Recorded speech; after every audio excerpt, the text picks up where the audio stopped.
The Lost Weekend, a Billy Wilder film from 1945 based on Charles R. Jackson's novel about the desperate life of a chronic alcoholic followed through a 4-day drinking spree, starring Ray Millard and Jane Wyman. The movie won Oscars for Best Picture, Best Director, and Best Actor and Actress. Don Berman is a writer as well as a longtime alcoholic. He has been on the wagon for 10 days and seems to be over the worst, but his cravings for alcohol has just become more insidious.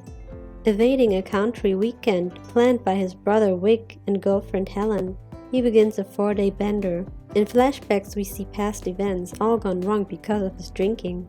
Don heads for Ned's bar and gets drunk, and the next day visits another bar where he is thrown out after trying to steal from a woman's purse because he didn't have enough to pay the bill. Back in his flat, he finds the bottle he had hidden and drinks himself into a stupor. Desperate for money, he visits Gloria, a prostitute who has a crush on him. She gives him some money, but he falls down the stairs and is knocked unconscious. The next day, Don steals a bottle of whiskey from a store after threatening the owner and spends the day drinking, suffering from delirium tremens.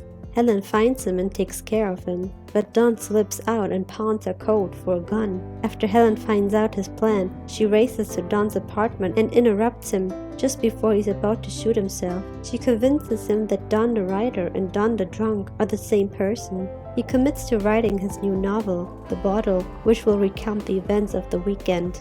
In the end, he drops a cigarette into a glass of whiskey to make it undrinkable as evidence of his resolve.